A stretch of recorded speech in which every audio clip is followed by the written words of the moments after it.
Tuesday, the U.S. House of Representatives passed the Hong Kong Human Rights and Democracy Act.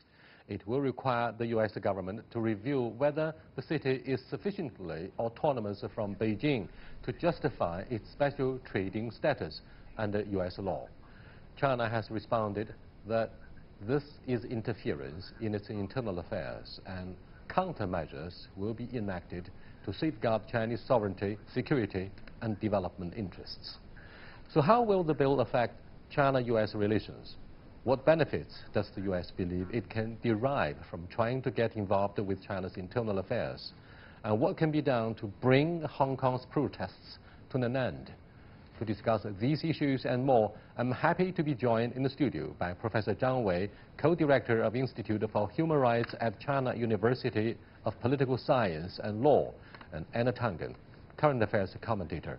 We shall also speak via satellite to Whitman Hung, Hong Kong deputy to the 13th National People's Congress. That's our topic. This is a dialogue. I'm Yang Rui.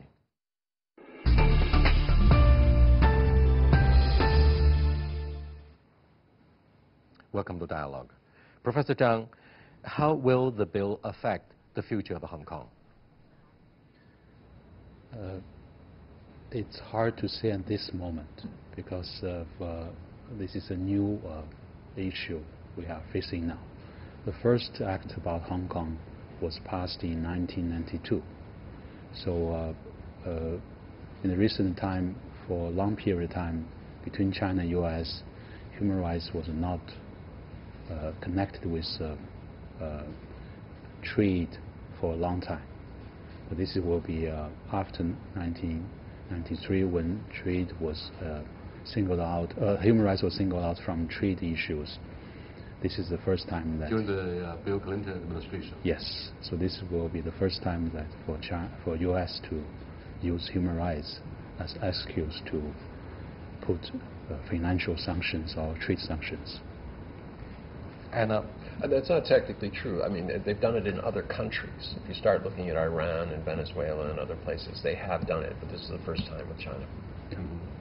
Hung, what was the immediate response from the SER government right after the bill was approved overwhelmingly by the House of Representatives?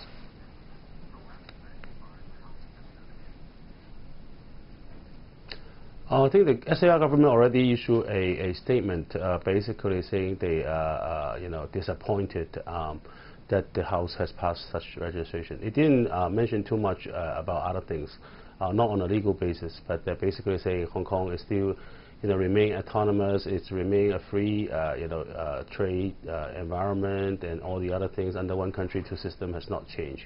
I think basically that's the statement. Why do you think the U.S. government is suspicious about the degree of autonomy that the Hong Kong SAR government enjoys ever since the unrest broke out 4 months ago? Mr. Hung. Actually, I do not think it has anything to do with their being suspicious or not. I think this whole thing is just using as a bargaining chip, against China in the trade war, but also against, imposing their influence more on Hong Kong. If you look at the actual content of the new act, there are two parts. One part is that obviously they need to review and then look at the Hong Kong Relationship Act, which was the original one that given Hong Kong as a separate status compared with mainland China. Now, on that one, obviously the U.S. has the right to do anything because they gave Hong Kong that kind of a special treatment in the first place, and they have the full right to continue to give or withdraw or conditional give. That's up to them. But the whole thing is, I do not see them. The old act, the old bill, was not as a kindness of their heart. It's more to protect U.S. interests, because if you look at Hong Kong, the United States has actually a very large interest, economic interest in Hong Kong. Now, the other part of the new bill is, however, I think it's ridiculous. It's about like granting the visas to writers who have been sentenced to prison in Hong Kong, and also allowing the U.S. to put sanctions on persons in Hong Kong that they believe have taken part in suppressing, I don't know, freedom of speech or whatever. I think these two is the typical thing called long-arm jurisdiction, right? But the thing is, A, you are interfering with, you know, the judicial system of another country. In this part is Hong Kong, which is part of China. And the other thing is that putting sanctions on Hong Kong government officials. Come on, you know, this it's not the first time they do it. They've done it to Russia in the past as well. But you know, this particular thing is not about Hong Kong officials hurting the interests of the U.S. It's about Hong Kong officials exercising their duty to, you know, maintain law and order in Hong Kong. So that one is really ridiculous. If anything else, they should be putting sanction on those writers, because those people are hurting Hong Kong's economy, which also hurts American interests in locally. Oh, by the way, Anna, a spokesperson of the U.S. Chamber of Commerce in Hong Kong complained that once this bill is to be imposed after the approval of the Senate, the business interests of American business community in Hong Kong will be seriously undermined. Do you share their grievances? No, it's not a grievance, it's a fact. If you know, diplomacy and business depends on predictability. If, for whatever reason, on a year-to-year basis, your entire business plan is being threatened with withdrawal, you have no choice but to go to another jurisdiction where you can have a much more predictable environment, and this is what they're facing. Senator George Hawley recently visited Hong Kong to observe the protests, but he ignored the violent parts of the demonstrations. And in a video that he taped in front of the Legislative Council, he made it open that he was very supportive of the rioters. Why do you think lawmakers from the United States selected facts? Is that also the way of Western media reports, being highly selective? What they call might be facts, but based on their own deliberate selections. This is what I see recently, also from BBC News. However, you noticed they interviewed several so-called pro-democracy activists, a group of 3 or 4 people. They had the same voice.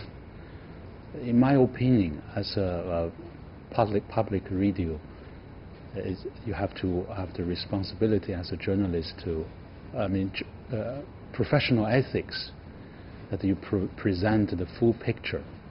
So there was only one voice in the BBC reporting against, to support the violence, violent protests. So in my opinion, that's wrong. You know, you have to have different voices that people can express their concerns and what they think about this situation.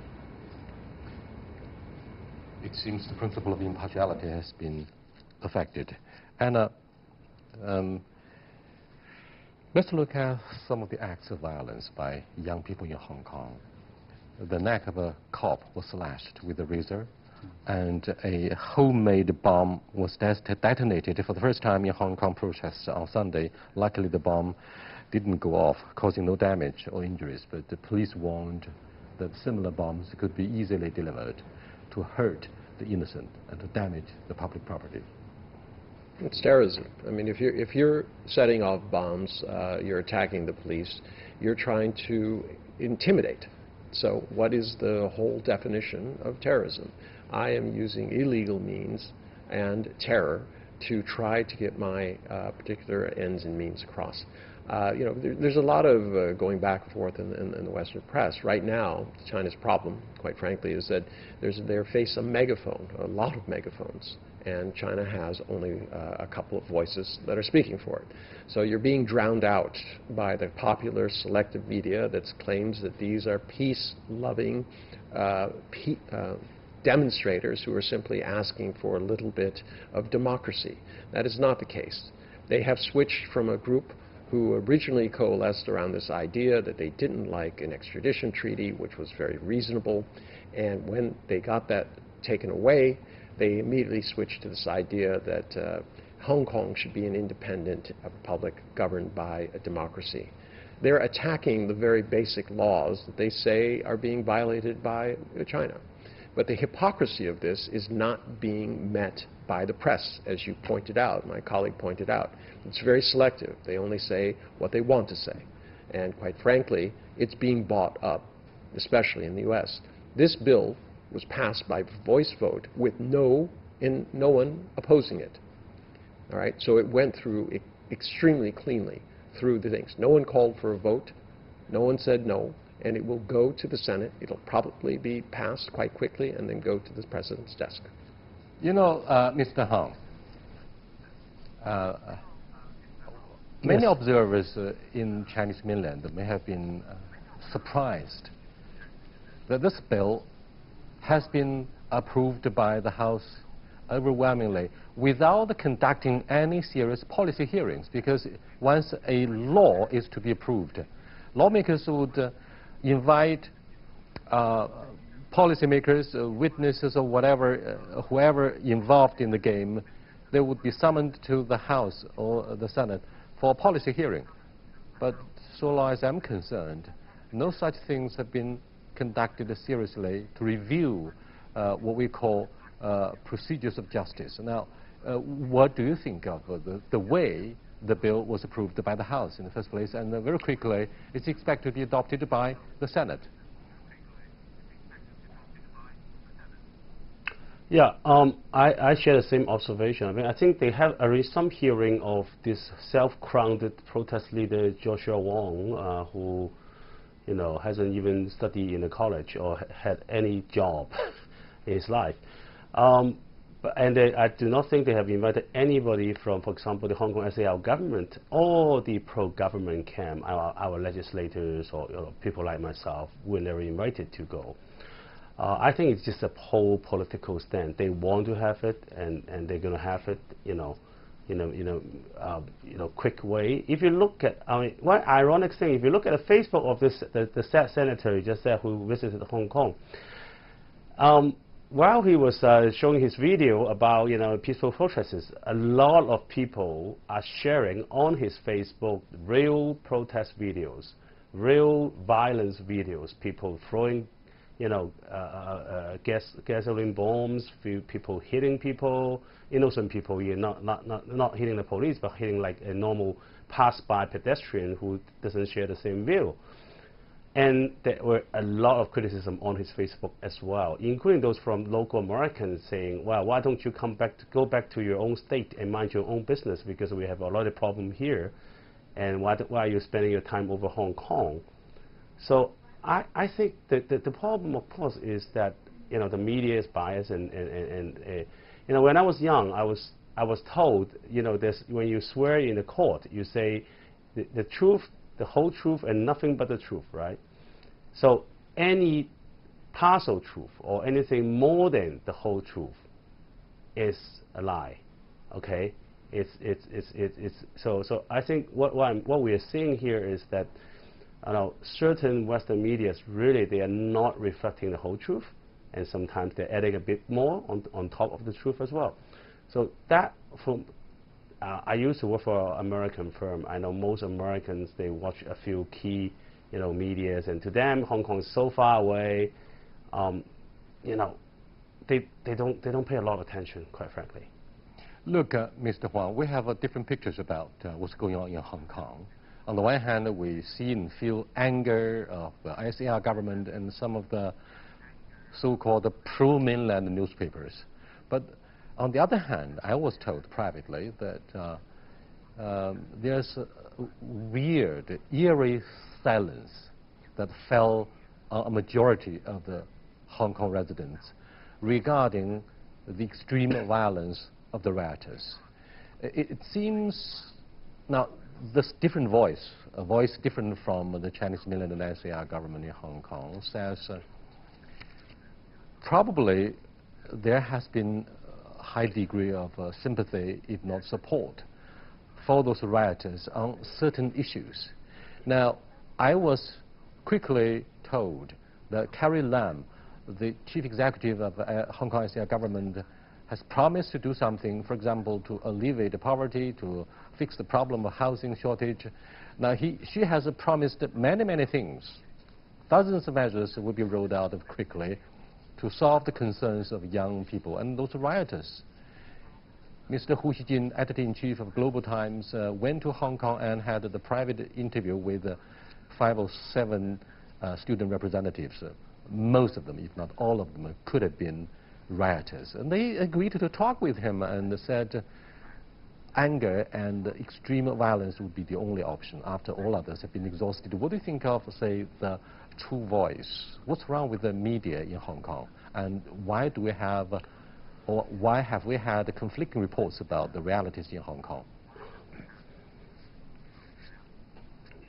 Well, obviously, first of all, I mean, the media, I mean, it's not all one-sided, but most media do have their own stance, and therefore, for example, Apple Daily, you know, the Apple Daily, the way they report, the most outspoken media. I wouldn't. That one is probably not a best example, but anyway, I can tell you one thing though, you know, there is actually a terror. Okay, people who dare to speak out. Do you know this lady, Annie Wu, who has spoken and testified at the UN Bill of Rights, Human Rights Committee? Mm-hmm. Her family's business, which was a franchisee of Starbucks and a large restaurant chain, of which she is, you know, not a shareholder or a director. It's just her family business. Her nephew is running it. Okay, and the rioters actually burned like many Starbucks, okay, and vandalized a lot of other restaurants as well. So that sets a very bad example. If you dare to, you know, speak out, maybe something bad will happen to you. Now, if you are a restaurant owner, if you are a retail owner, if you're a hotel owner, do you still dare to speak out? I suspect not, right? So there is this, you know. So for lack of a better word, a white terror being here, you know, I think it's about half-half. Okay, I admit there are actually a large number of people who does sympathize with the writers. I mean, they may not agree with what they do, but they kind of sympathize with their ends, you know, their ultimate motive. Some of them try to justify what they do. Sometimes they do not justify, but they still feel sympathy to them. But that's probably, I think, according to a survey, that's probably like 50%. So there's another 50% who actually is really upset about all this violence and about, you know, not being able to decide whether they can go out or not on a weekend, whether they will be on time for work on a weekday. But these people dare not speak out because you see people being hit on the street because they speak out. There was one guy from I think J.P. Morgan the other day, who was originally from mainland China, I think, so he spoke Mandarin. He was buying a lunchbox, and he was hit on the street, just at the entrance of his office building, because he said, "We are all Chinese." That's the only word he said, and he was hit badly, by somebody with a mask. So in this kind of situation, most people will probably choose to remain silent, and I can fully understand that. Is that the majority tyranny or silent majority, Professor Zhang? It seems the situation in Hong Kong is spinning out of control, and there's no balanced voice about the complete picture. Majority tyranny or silent majority, which one do you think holds more truth? In history, we can see many situations that people use democracy, use human rights as a slogan to fight for their political purpose. And it becomes, if you use this slogan, it becomes that you are holding a moral stand to do whatever you do.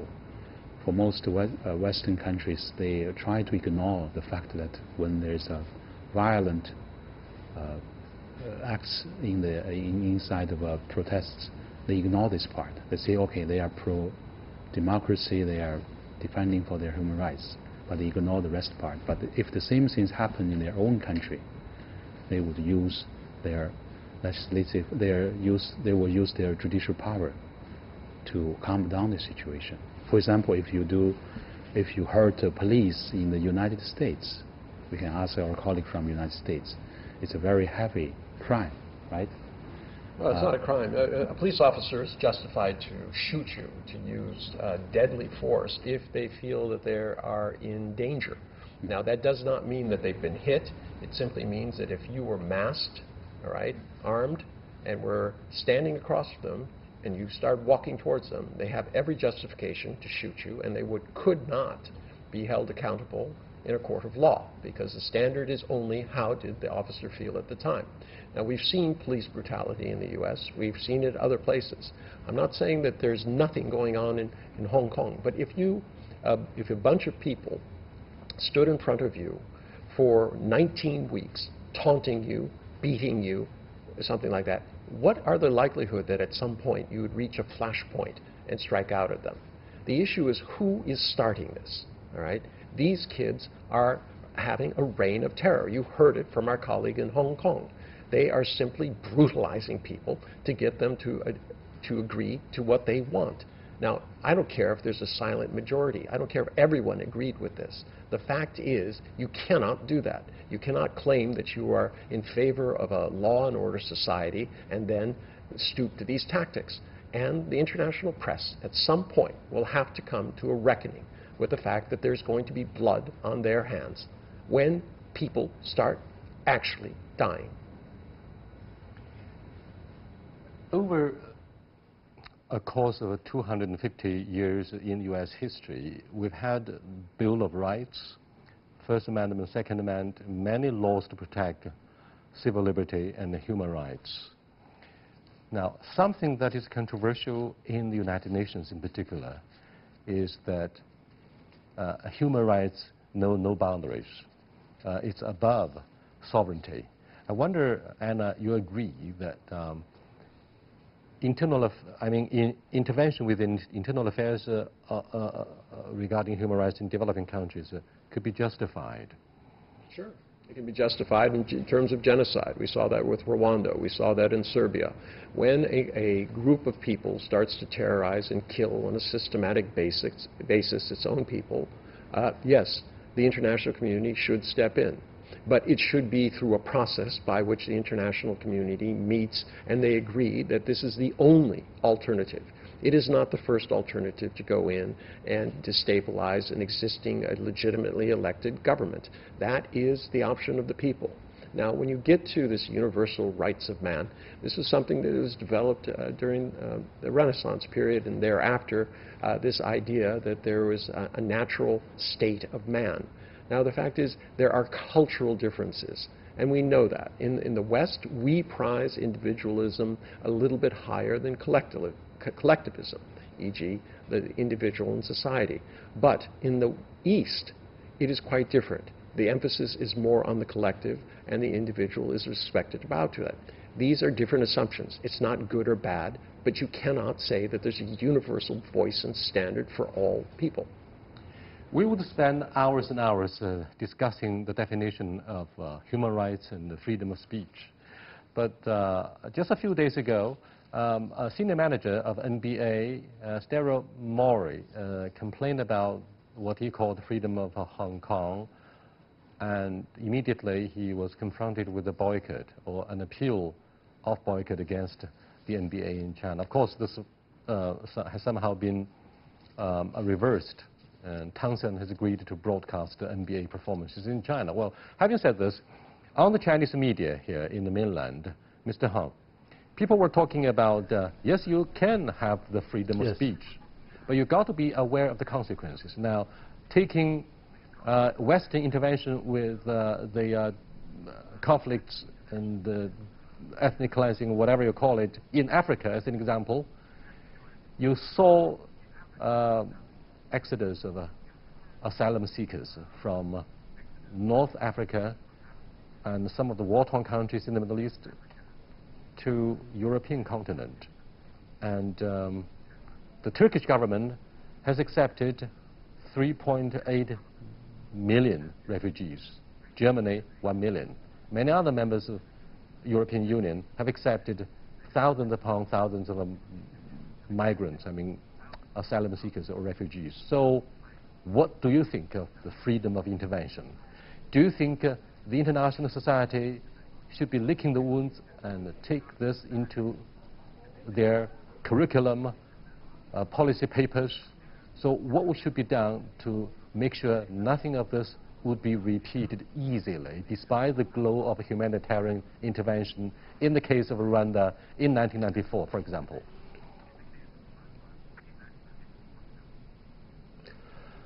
I think it's a difficult case. I mean, when you have the case like a Rwanda case, I mean, I agree there should be intervention. You know, the degree and the method of intervention needs to be considered, but then also, when you intervene, you need to also be prepared to clear and bear those consequences, right? To rebuild the country, for example, to make sure that people are not fleeing the country and seeking asylum, rather they will stay, but you protect them in a safe environment and try to have some more business there so that people can, you know, find a job.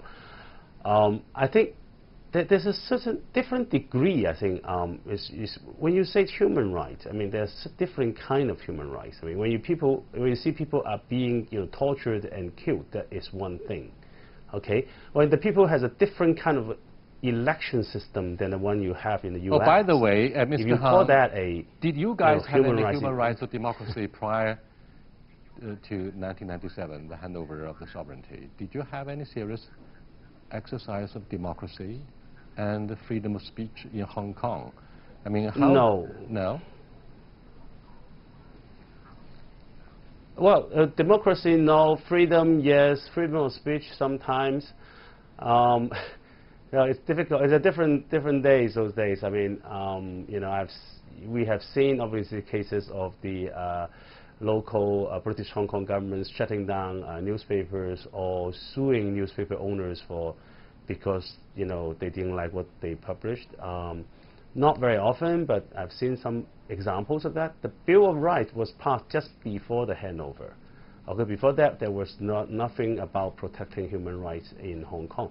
Having said that, though, I would say, I'll say for the most of the modern times, I think from the probably 80s or 70s till now, we never have a human rights problem in Hong Kong.